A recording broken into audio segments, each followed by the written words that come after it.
Hey everybody, it's Christina of CraftyPaws. I thought I'd come on today and share with you guys a little tutorial on how to alter corks into holiday ornaments. And I am going to use some beautiful products from MelsCraftBoutique. If you make a purchase at MelsCraftBoutique and use the coupon code CraftyPaws10, you'll get 10% off of your order of $15 or more. And if your order happens to be $40 or more and you're in the US, shipping is free. So please go check out her store.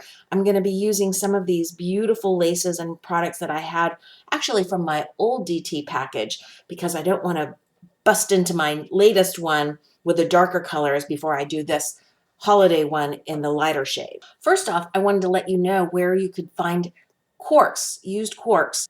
I get them now from Whole Foods, which is a grocery store chain where I live, and they have a recycling box where people can discard their old corks. And when I went by and asked if I could have some, they said, take as many as you want if you're going to use them. It's a great place to recycle, upcycle, and it's free. So how great is that?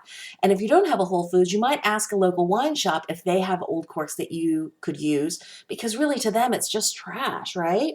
So some other supplies that you'll need, some galvanized steel wire. I like using this 22 gauge because of the thickness of the wire. It's still pliable, but it's strong. The next thing I use is E6000, not a lot of it, and it's just to secure the wire into the cork to make sure it's going to be strong. I also use wire cutters, some needle nose pliers that are flat on the inside, and then some rounded needle nose pliers to make loops easier. Those are the basic tools. You'll also need a safety pin or something that's very strong and has a point to it so that you can start your holes. So that's really it. Let me get started.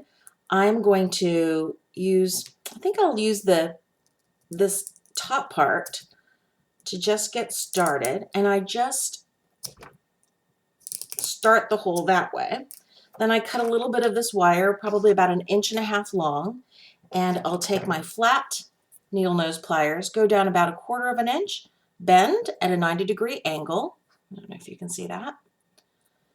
And then take your rounded needle nose pliers, and I don't know if you can see that. I've got it just tucked in inside so that it's not hanging out. And in one swoop,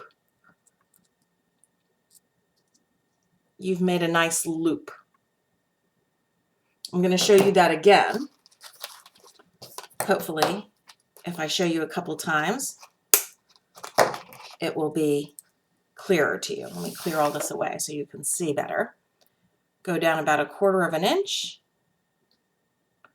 90 degrees,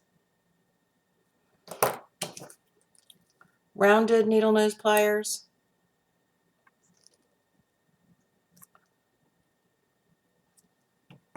and it makes a really pretty loop. Okay, so then I've started that hole, remember, up here with the safety pin. I'm going to just dip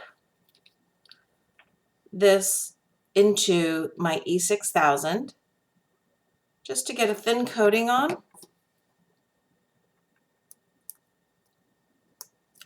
And then push that all the way in. Oops.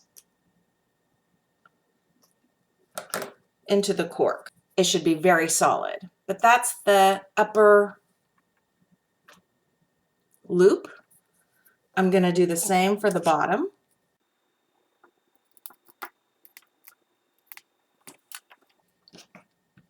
Dip in my E6000 again.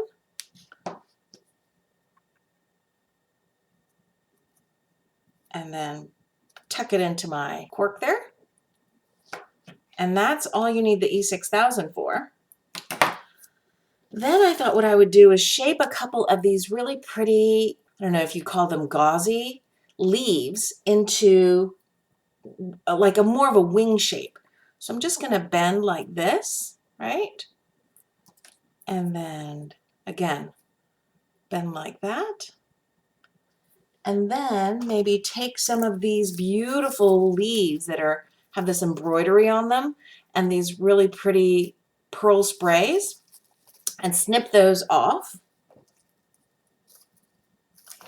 and then attach them together so they're like this. And I do that because the wire of the leaves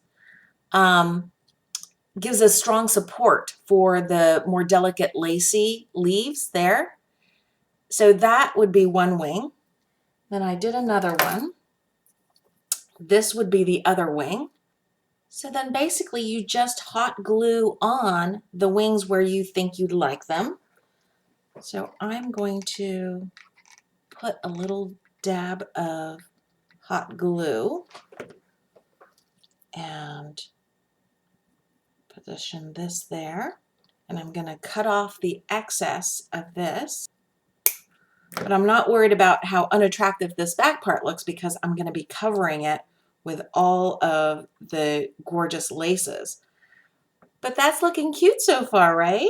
Now I'm just going to cut up a little bit of this lace and just decide what parts of it I'm going to adhere to this cork. So I'm just going to cut apart the applique, and that's the great thing about appliques, right? You can cut away what you don't want, or cut only the portions that you do want and save the rest for later.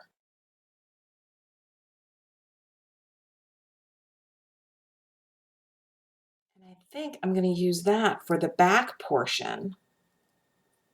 Look how cute that's going to be. And then pick a piece to go on the front. I like to kind of leave some of the cork exposed so that you can see that it was a cork to begin with.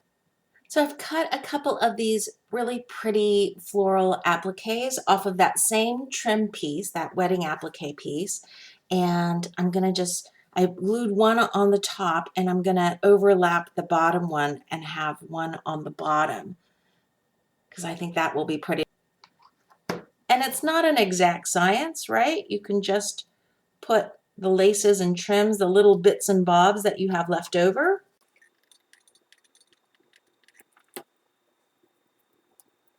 But that looks really cute, I think. And then turn to adding the dangles. So this is a little leftover pearl strand that I had been gifted by Steph, who's too much hurt. And I'm just going to open up the top and bottom. And you should know when you're opening up little loops like that, you should turn at like a 90-degree angle. So don't open up the loop this way. So don't open up the loop. If this is the loop, don't open it up this way. Don't do this. Do this. You see what I mean? Because that will keep the strength of the metal better. So I'm just going to open that one side up and then use my needle nose pliers to grip it.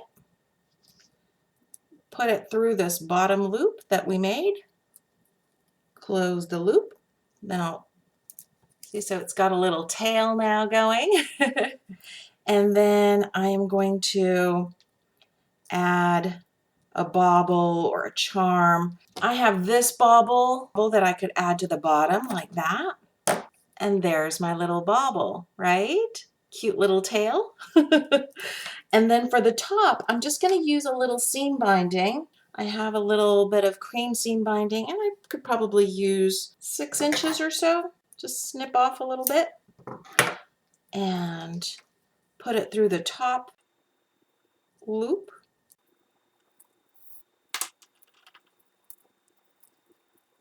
Make a little knot at the top.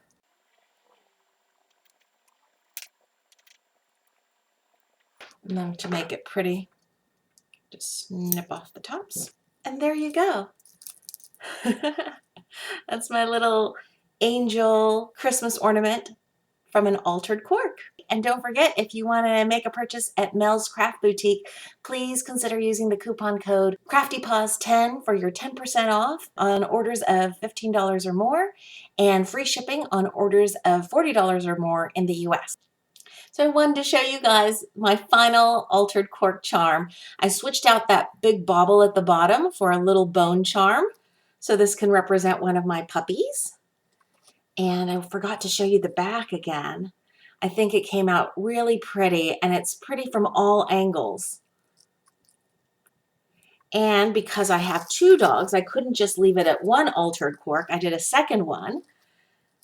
And I just used leftover pieces from that same wedding applique. So you get a lot in one piece. And I switched up the top a little bit. I added one pearl up here as well as the 3 down here. The back especially, I added one of the flowers from that flower spray.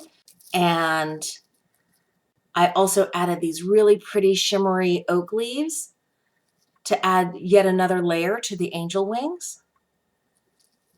And I think they came out very shabby chic. I hope you guys will give this a try and check out Mel's shop if you get a chance. Thanks for watching, everybody. Bye.